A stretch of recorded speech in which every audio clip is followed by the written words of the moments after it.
नमस्कार दोस्तों, स्वागत है आपका आज की ताज़ा खबरों में। आज तारीख 11 जून 2025 दिन बुधवार। तो चलिए बिना किसी देरी के नज़र डालते हैं आज की बड़ी सुर्खियों पर, खासकर उत्तर भारत की उन बड़ी खबरों पर जो आपके लिए जानना बेहद ज़रूरी है। क्या छात्राओं को सरकार दे रही है मुफ्त में स्कूटी, जाने पूरी सच्चाई। सोशल मीडिया पर एक पोस्ट वायरल हो रहा है जिसमें दावा किया जा रहा है कि केंद्र सरकार प्रधानमंत्री फ्री स्कूटी योजना के तहत कॉलेज जाने के लिए छात्राओं को मुफ्त स्कूटी दे रही है। हालांकि पीआईबी द्वारा किए गए फैक्ट चेक में यह दावा फर्जी निकला। केंद्र सरकार द्वारा ऐसी कोई भी फ्री स्कूटी योजना नहीं चलाई जा रही है। दोस्तों, बढ़ते हैं अगली खबर की तरफ।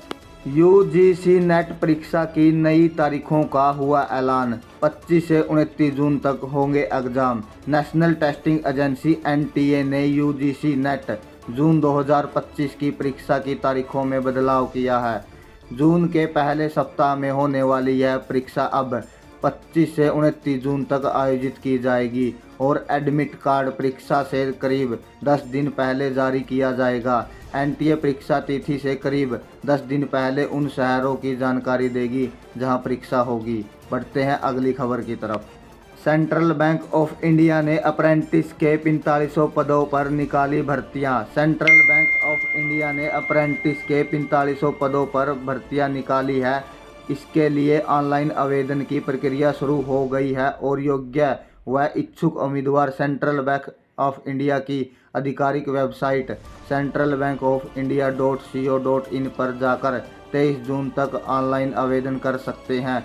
आवेदन करने वाले उम्मीदवार की आयु 20 से 28 वर्ष के बीच होनी चाहिए। बढ़ते हैं अगली खबर की तरफ। खतरनाक बैक्टीरिया से संक्रमित अंडे खाने से 80 लोग अमेरिका में बीमार हुए। अमेरिका में खतरनाक सैल्मोनेला बैक्टीरिया से संक्रमित अंडे खाने से 80 लोग बीमार हो गए हैं। कैलिफोर्निया सहित 7 राज्यों में संक्रमण के मामले सामने आए हैं। संक्रमण के बाद 21 लोगों को अस्पताल में भर्ती किया गया। वहीं अमेरिकी सरकार ने लोगों से संक्रमित अंडे को फेंकने या उन्हें वापस स्टोर पर पहुंचाने की अपील की। बढ़ते हैं अगली खबर की तरफ। यूपी में फर्जी जज और सीबीआई अफसर बनकर वकील के बेटे से हुई 1 करोड़ की ठगी।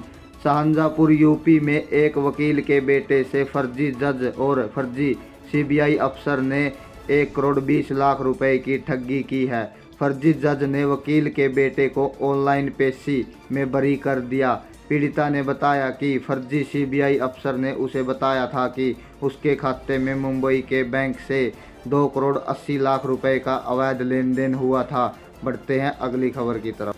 गुजरात हाई कोर्ट को ईमेल के जरिए मिली बम से उड़ाने की धमकी, अलर्ट पर सुरक्षा एजेंसियां। गुजरात हाई कोर्ट को ईमेल के जरिए बम से उड़ाने की धमकी मिली है, जिसके बावजूद पुलिस, बम स्क्वाड और डॉग स्क्वाड मौके पर पहुंचकर हाई कोर्ट परिसर की गहन तलाशी में जुट गई हैं। अब तक कोई संदिग्ध सामान या विस्फोटक नहीं मिला है। कोर्ट परिसर को कुछ समय के लिए खाली कराया गया और लोगों को बाहर निकाला गया। बढ़ते हैं अगली खबर की तरफ। देश में फिर बड़ा कोरोना का खतरा। सक्रिय मामले 5300 से पार हुए। देश में एक बार फिर कोरोना संक्रमण बढ़ रहा है। सक्रिय मामले की संख्या 5364 पहुंच गई है, जिसमें केरल सबसे अधिक प्रभावित राज्य है। नए वेरिएंट्स से जुड़ी 55 मौतें दर्ज की गई है। सरकार ने सतर्कता बरतने, मास्क पहनने और गाइडलाइंस का पालन करने की अपील की है।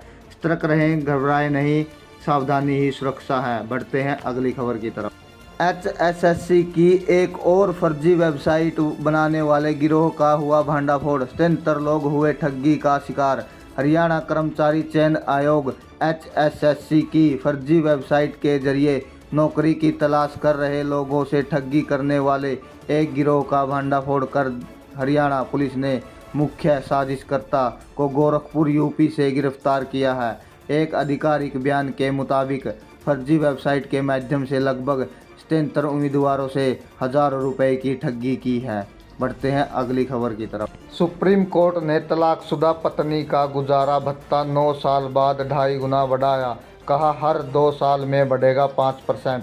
सुप्रीम कोर्ट ने एक मामले में 9 साल बाद एक तलाकशुदा महिला का गुजारा भत्ता 20,000 से बढ़ाकर 50,000 प्रति माह करने का आदेश दिया।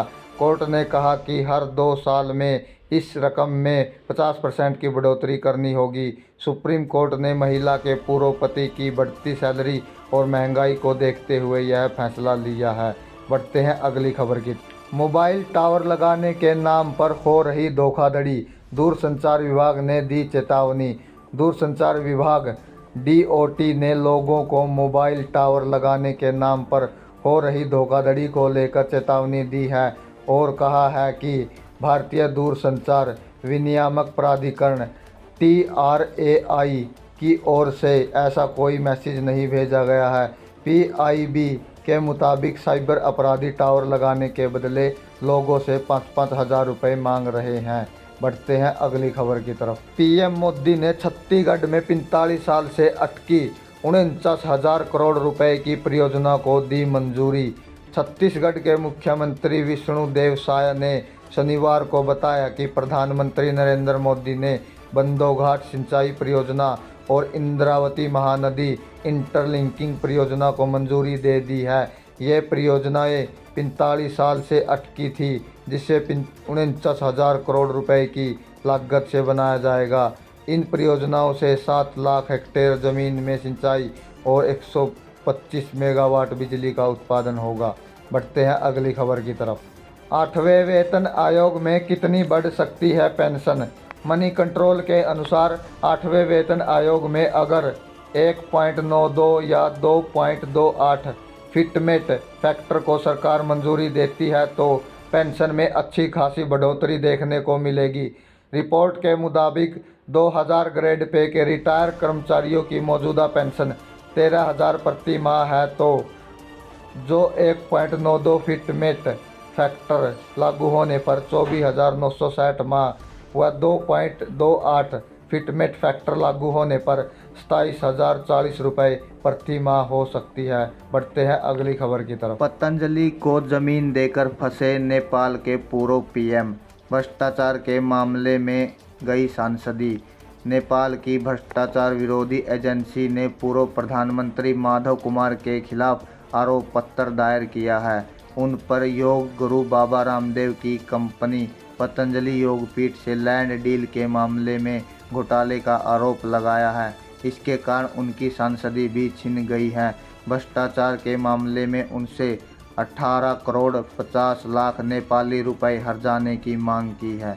बढ़ते हैं अगली खबर की तरफ। दिल्ली की CM रेखा गुप्ता ने की ट्रांसजेंडर कल्याण व सशक्तिकरण बोर्ड के गठन की घोषणा।